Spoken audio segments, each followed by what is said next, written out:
नमस्कार। कैसे हैं आप सब लोग। आज मैं ओल्ड एज टॉपिक के ऊपर बात करूंगी। ओल्ड एज के नीड के ऊपर। डिजीज के ऊपर तो बात हो गया। अभी देखिए, जैसे कि आप सब लोग जानते हैं, इंडिया का लोगों का लॉन्जेविटी बढ़ गया है। लॉन्जेविटी बढ़ गया है मतलब ओल्ड एज बढ़ गया है। तो क्या हम लोग का financial planning, health planning, emotional planning इतना स्ट्रांग है कि हम लोग को 25 साल और आगे ले पाएगा?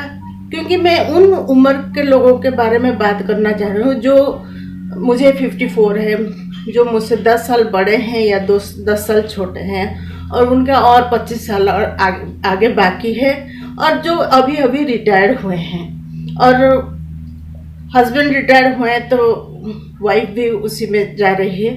तो उसी एज के बारे में मैं बात करूंगी और उनके लिए कैसे एक होलिस्टिक प्लानिंग हो सकता है जिसके तहत उनका क्रिएटिविटी, उनका मेंटल हेल्थ, उनका फिजिकल हेल्थ, उनका फाइनेंशियल हेल्थ, हर चीज़ को मद्देनजर रखते हुए एक इंस्टीट्यूट या सेंटर खोला जाए। मैं ओल्ड एज की बात नहीं बोल रही हूँ, ओल्ड एज होम की बात नहीं कर रही हूँ।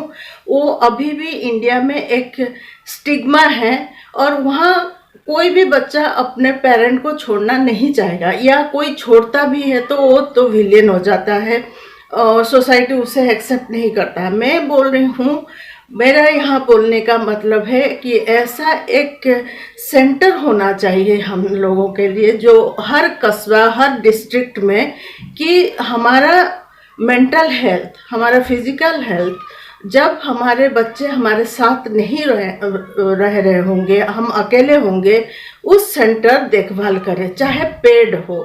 पेड होना ज़रूरी है क्योंकि तभी जाके इस चीज़ का इम्पोर्टेंस हमारे लिए, और जो करेगा हमारे लिए उसके लिए भी ज़रूरी है। मैं यहाँ एक एग्जाम्पल देना चाहूँगी। जापान में, जैसे कि जापान एक बूढ़ा देश है, जापान में आजकल घरों में डेड बॉडियाँ निकलने लगी हैं क्योंकि वहाँ लोग इतना सोशल नहीं है।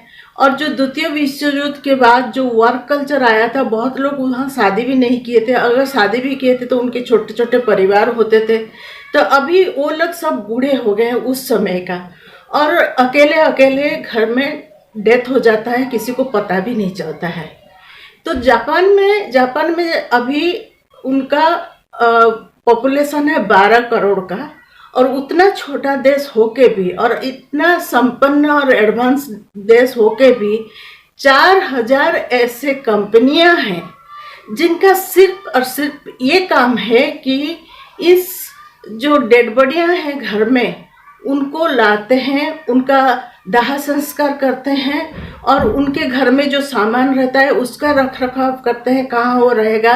अगर कैश निकलता है, कुछ पैसा आता है, तो उनका जो रिलेटिव आते हैं वो ले लेते हैं, लेकिन सामान कोई नहीं लेता है।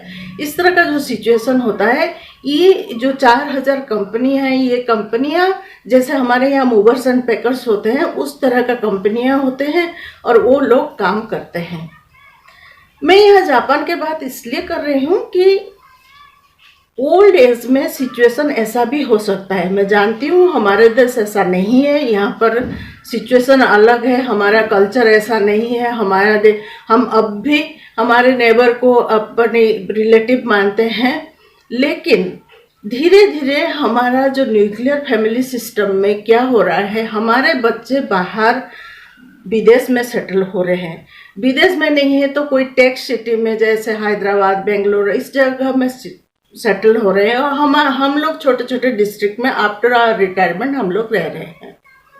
क्या आगे जाके 14-15 साल के बाद, जब हमारे बच्चों का टीनेज बच्चे उस समय हो गए होंगे, और उस समय उनके बेटे के वाइफ जॉब कर रही होगी, बेटी के दामाद जॉब कर रहे होंगे, तो ऐसे जो पैटर्न उनके घर में होगा, उस पैटर्न में हम लोग जाके फिट बैठ पाएंगे क्या? वहाँ हम हमारा जो खुदगर्जी है वहाँ जाके उनके ऊपर डिपेंडेंट हो पाएंगे?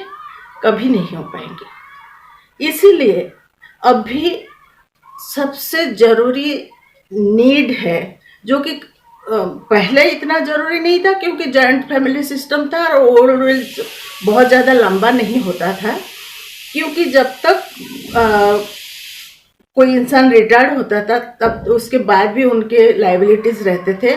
उनके बच्चों का शादी ब्याह संपन्न करने के बाद, सारा काम करने के बाद भी उनके बाद ज़्यादा टाइम नहीं बचता था। लेकिन अभी क्या है, हम लोग 60 ईयर्स में हमारा एक दो बच्चे होते हैं, उनका सारा काम हो जाता है, अब नौकरी हो जाता है, जॉब हो जाता है, शादी हो जाता है, सब कुछ हो जाता है, और हम लोग के पास काफ़ी 10 to 20 ईयर पूरा खाली रहता है और हम लोग घर में अकेले रहते हैं, बच्चों के साथ नहीं रहते हैं। ज़्यादातर फैमिली सिस्टम ऐसा ही है। तो इस जो एज है, मैच्योर्ड एज बोलूँगी, उस एज को हम कैसे मैनेज करें? हम लोग तो खाली ऐसे घर में बैठे नहीं रह सकते हैं, या आगे जैसे पोथी पुराण भी पढ़ नहीं सकते, क्योंकि हमारी जो अपब्रिंगिंग ऐसे हुआ नहीं है।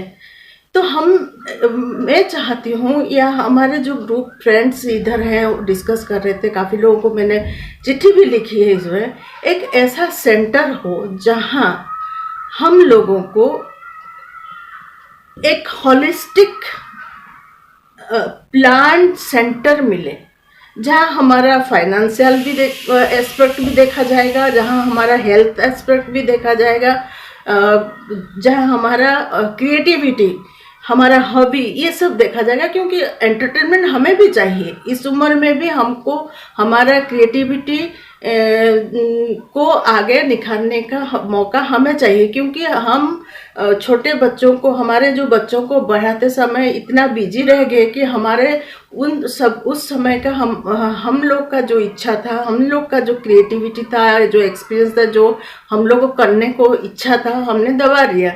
तो अभी यही सही मौका है कि हम लोग को एक ऐसा जगह मिले कि हम जाके वहाँ कुछ सीख सकें, कुछ कर सकें, अपना इसी हॉबी के जरिए कुछ हम अर्निंग भी कर सकें, ये भी हो सके।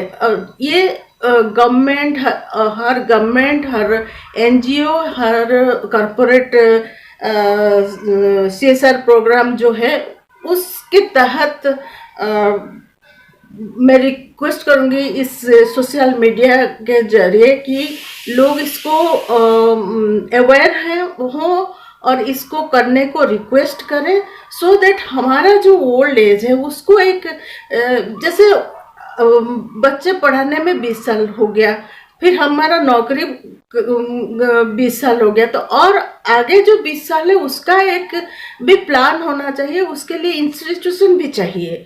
ये नहीं कि खाली घरों में हम पढ़े पढ़े बैठे रहें, या हमारे नाती पोतों को बस स्टॉप पे लेके छोड़ के लाएं या दूध लाएं, इसी में हमारा काम नहीं। हम उससे आगे भी कुछ कर सकें, हमारा उसके आगे भी कुछ लाइफ है, वो लोगों को ये मैसेज मैं भेजना चाहती हूँ। तो आप सबको मैं रिक्वेस्ट करती हूँ, जो भी मेरा वीडियो आप लोग देख रहे हो, मेरे कमेंट सेक्शन में लिखिए कि आप भी इसमें एग्री करते हो कि हमारा ओल्ड एज इस तरह का होना चाहिए, इस तरह का सिस्टम चाहिए जो गवर्नमेंट में, हर कस्बे में, हर डिस्ट्रिक्ट में। ये नहीं कि कोई सिटी में एक हो जाए और बस उसको एग्जाम्पल की तरह दिखाए, ऐसा नहीं। जैसे कि हम लोग को हमारा लैंड छोड़ना नहीं पड़े, हम जहाँ हैं उधर सेंटर हो, उधर इस तरह का हो, काउंसलर होना चाहिए वहाँ, जैसे ओल्ड एज में हम लोग को काउंसलिंग करें। और आजकल जैसे विदेशों में डे केयर सेंटर होने लगा है, खाली ओल्ड एज वहाँ नहीं है, वहाँ का ओल्ड एज तो बहुत हाई क्वालिटी का है ही, उसके साथ और भी बहुत सारी चीज़ें होने लगे हैं। क्योंकि वहाँ वो विदेश वेस्टर्न कंट्री बहुत संपन्न कंट्री है, इसलिए कर दे रहे हैं। यहाँ इंडिया में भी हमारी काफ़ी डेवलपमेंट हो गया है, लेकिन इसके ऊपर कोई अभी तक ध्यान नहीं दिया है। तो मैं आप सभी को रिक्वेस्ट करूँगी कि इसको आप आगे बढ़ाइए, इस मैसेज को जितना हो सके शेयर कीजिए कि हमारे लिए एक सेंटर बने, या ऐसे हॉस्टल बने या ऐसे कम्युनिटी बने जहां हम जाके अपना हर एंगल से अपना एक क्वालिटी लाइफ उधर जी सके। Thank you.